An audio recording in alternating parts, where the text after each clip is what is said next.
ガンダム F90、F91 を登用した機体。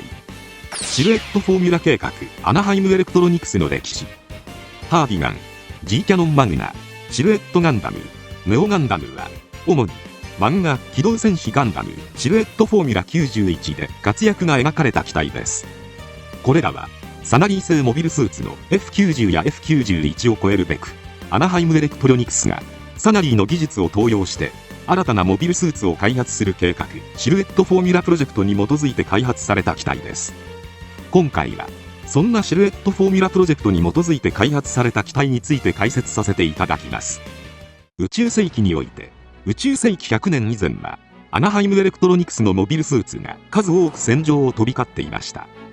アナハイムエレクトロニクスは、宇宙世紀0083には、GP 計画でガンダムを開発し、宇宙世紀0087のグリプス戦役では、ゼータ計画を立案して、100式やゼータガンダムの開発を行いました。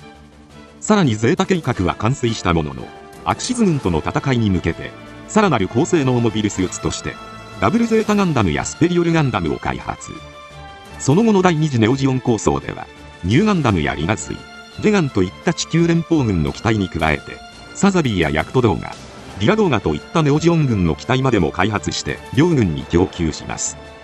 そして、アムロとシャアの戦いが、アクシズショックによって終わりを迎えましたが、アクシズショックを引き起こしたサイコフレームのメカニズムを解明するべく、ユニコーンガンダム0号機とも呼べるシナンジスタインをはじめとして、ユニコーンガンダムとその2号機バンシーを開発。さらに、地球連邦軍は、その技術を用いてフェネクスを生み出しました。このように、宇宙世紀100年以前は、戦争の陰には、必ず、アナハイムエレクトロニクス社の存在がありましたが、アクシズショックの後、ロトの開発をはじめとして、モビルスーツ開発に乗り出した企業、サナリーが台頭しました。宇宙世紀0105のマフティ動乱時には、アナハイムエレクトロニクスは、クシジーやペーネロペーを開発したものの、年々、モビルスーツは、高性能がゆえに大型になっており、軍事費の高騰を招いていました。そんな中、地球連邦軍は、宇宙世紀0111に開催した次期主力モビルスーツコンペにおいて、アナハイムエレクトロニクス製モビルスーツ MSA0120 とサナリー製モビルスーツ F90 の評価試験の結果、F90 を採用し、地球連邦軍は、ガンダム F90 の評価試験を行っていくことになりました。こうして、地球連邦軍の次期主力兵器の製造から排除されることを恐れたアナハイムエレクトロニクスが、サナリー社製モビルスーツを超える機体の開発を目的として立案した計画がシルエットフォーミュラプロジェクトとなります。ただし、アナハイムエレクトロニクスは、連邦の主力モビルスーツコンペで敗れたとはいえ、連邦軍としても、アナハイムエレクトロニクスは必要な存在だったため、実際は裏で繋がっており、連邦は、サナリーの情報を、アナハイムエレクトロニクスに横流ししていました。宇宙世紀0115、漫画、機動戦士ガンダム F90 ファステストフォーミュラにおいて、F90 の評価試験が行われる中、その陰で F90 テスト部隊を監視する機体の姿がありました。この機体が、シルエットフォーミュラプロジェクトの先駆けとして開発された機体、G カスタムとなります。G カスタムは、モビルスーツ、ハーディガンの先行試作タイプとなります。G カスタムの詳細な設定はまだ明らかにされていませんが、ハーディガンは、RGM109 ヘビーガンをベースに、サナリーのモビルスーツ F70 キャノンガンダムを再現することを目的として製作された機体です。また、G カスタムは、MSA0120 の技術が転用されていることが明かされています。漫画、機動戦士ガンダム F90 ファステストフォーミュラの作中では、ビームライフルで長距離射撃を行い、MSA0120 の攻撃で窮地に陥るディルライダーのヘビーガンを救う様子が描かれています。その後、ハーディガンの開発過程で生み出されたのが、ヘビーガン2となります。表向きは、正式採用が凍結されたヘビーガンのマイナーチェンジ機体とされていますが、ジョルジョンから譲り受けた F70 のデータが反映され、漫画作中では、F90 をはじめとしたファステストフォーミュラ部隊に対して、10対10で模擬戦を行う様子が描かれています。なお、この戦闘では、ファステストフォーミュラ部隊の一員として、後のネオガンダム1号機のパイロット、バズ・ラレムソンが F71G キャノンに登場して参戦しています。こうして、ヘビーガン2からさらに改良された機体がハーディガンとなります。武装としては、頭部バルファン砲、剣部メガマシンキャノン、腰部3連グレネードラック、腕部ダブルビームガン、そして、ビームライフルやビームサーベルのほか、バックパックに大口径ビーム兵器を持ちます。次にシルエットフォーミュラプロジェクトで開発された機体として G キャノンマグナがあります。G キャノンマグナは F71G キャノンサナリーの技術を導入して完成した機体です。サナリーは F70 キャノンガンダムを完成させ量産化を進める方向でしたが、連邦軍から量産能力や製造コストが要求を満たすことができないと判断されてしまったため、長年のモビルスーツ供給実績を持つアナハイムエレクトロニクスに生産が委託されました。こうしてサナリーが開発した F70 キャノンガンダムをもとにアナハイムエレクトロニクスが製造した機体が F71G キャノンでした。しかしアナハイムエレクトロニクスは G キャノンの生産を行うにあたり、基礎設計はサナリーが行っていたことから技術ノウハウが確立できなかったので、非合法にサナリーの技術投与を行いました。こうして完成したのが G キャノンマグナとなります。本機には新型の小型熱核反応炉が搭載されており、大型のキャノン砲を搭載しているものの高い運動性を発揮する機体に仕上がりました。武装としてはまず両肩にビームキャノンを装備しています。F91 が装備するベスラーに匹敵する性能に仕上がっており、さらに下方に展開すればブースターとしても使用可能となっているほか、換装してマシンキャノンにすることも可能とされています。また両腕部にダブルビームガンを装備しています。その他の武装としては、設定上はビームライフルとビームサーベルも存在しますが、ビームサーベルは収納場所がはっきりしていないようです。次にシルエットフォーミュラプロジェクトで開発された機体としてはシルエットガンダムがあります。 F90 はおろか、サナリーが F90 の先に完成させた F91 のデータまでも登用して完成させた本機は F91 のクローンを製作することが目的なので、機体バランスが F91 にかなり近くなっています。ただしフレームはヘビーガンと同等のものであり、フレームに問題があることが示唆されています。歴代のガンダムを開発した企業にしてはお粗末な気がしますが、小型化に相当苦労したということなのかもしれません。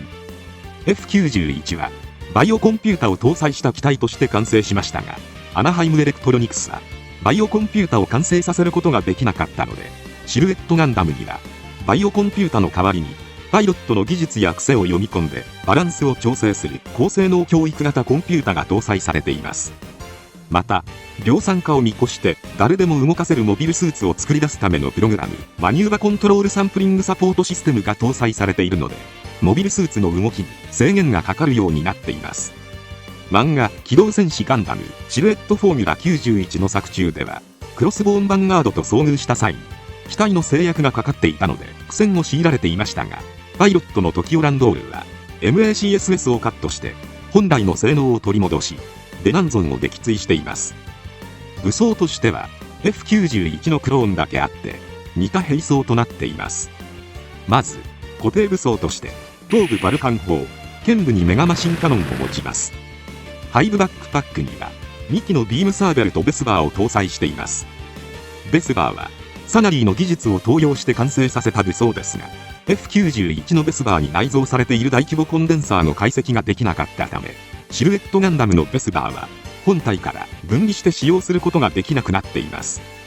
専用のビームライフルとビームシールドを持ちますが、アナハイムエレクトロニクスはビームシールドのノウハウを持っていなかったので、形状が F91 のものとは異なっています。また設定上の武装としては右前腕部に取り外し可能なビームスプレーガンを持ち、左前腕部にはヘビーマシンガンが搭載されています。時は映画機動戦士ガンダム F91 の約1ヶ月前、アナハイム試験艦ブレイウッドはシルエットガンダム担当のエンジニアアイリス・オーランドを同乗させ、月の裏側の暗礁中域ゼブラゾーンでハーディガン G キャノンマグナシルエットガンダムのテスト運用を行っていました。そしてテストが終盤の頃、クロスボーンヴァンガードのダークタイガー隊と遭遇し交戦するところから物語が始まります。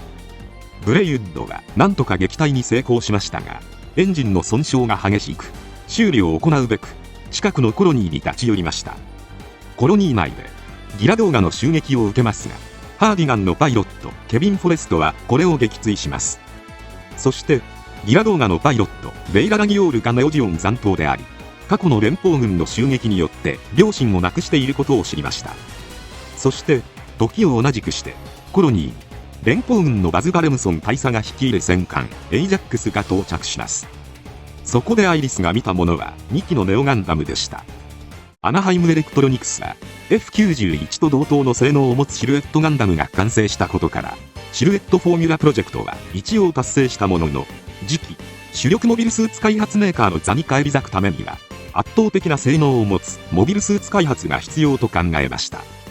そこでシークレットフォーミュラプロジェクトを立ち上げ、これに基づいて開発した機体がネオガンダムとなります。ネオガンダムは運用データ回収やパイロットの生還率向上のためコアブロックシステムが採用されています。コアファイターにはビームサーベル兼用ビームカノンが搭載されており、コアファイターの武装としてだけではなくドッキング後に使用することも可能なほか、バーニアもドッキング後にはメインスラスターとして機能します。なお同時期にサナリーは F93Y クラスターガンダムを開発しており、同じようなコアブロックシステムが採用されていますが、書籍ガンダムモビルスーツヒストリカボリューム6によると特に技術的なつながりはないとされている一方で、漫画機動戦士ガンダム F91 プリクエルの作中ではサナリーの面々が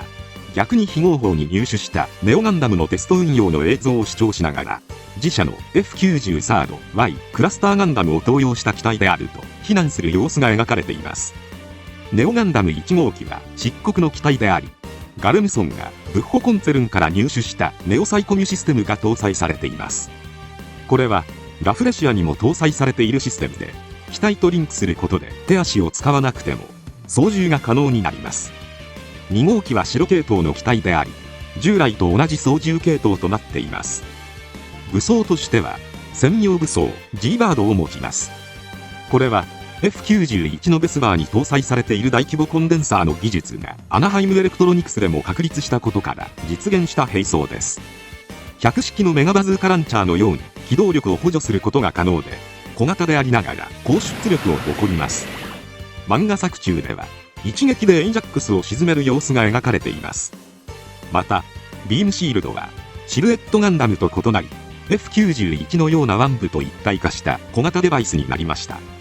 作中では TOKIO はかつての上司でもあるガレムソンからネオガンダム2号機のテストパイロットに任命されますが、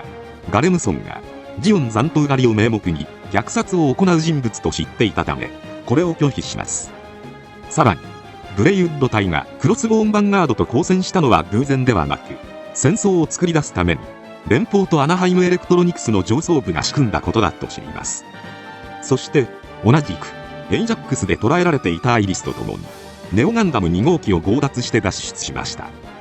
またシルエットガンダムに登場したレイダは両親の敵であるガレムソンの姿を見つけて逆上します。こうしてネオガンダム1号機で追撃してくるガレムソンに対し TOKIO とレイラが戦いを繰り広げます。死闘の果てに TOKIO はネオガンダム2号機を羽交い締めにしてコアファイターで脱出し、その隙にレイラとの連携で撃破しました。そしてその後この事件はアナハイムエレクトロニクス上層部によって事故として処理されたのでした。なお漫画機動戦士ガンダムシルエットフォーミュラ91の物語はこれで終わりとなりましたが、もう一機のガンダムが存在します。それがシルエットガンダムカイとなります。こちらは MJ 誌で連載されていた小説版に登場する機体です。ブラックタイガー隊との交戦の後、TOKIOのシルエットガンダムは月面のアナハイムエレクトロニクス社にたどり着くものの大破してしまったので徹底回収され、シルエットガンダムカイとして蘇りました。本機は胸部装甲が強化され、剣部が変更されているほか、ジェネレーターの出力が向上しています。武装としては右腕部のビームスプレーガンの代わりにグレネードランチャーが搭載されています。ビームライフルは重心が長くなり連射機能が強化されました。またベスバーは開発されたばかりのネオガンダムの G バードのノウハウがフィードバックされた新型ベスバーが搭載されているのでより強力になり、さらにスラッサーが追加されたので機動力も高い機体に仕上がっています。余談ですが、漫画機動戦士ガンダムシルエットフォーミュラ91で描かれるゼブラゾーン事件は地球連邦軍の一部の官僚とクロスボーンヴァンガードのジレク・リューガー大佐によって仕組まれていた事件とされています。ジレ大佐とはカロッゾロナの腹心であり、ラフレシアプロジェクトを知る数少ない人物とされています。映画機動戦士ガンダム F91 の劇中では、バグとラフレシアについてザビーネ・シャルから問い詰められた際に、私は感知していないと言っていると白を切り通し銃で撃たれました。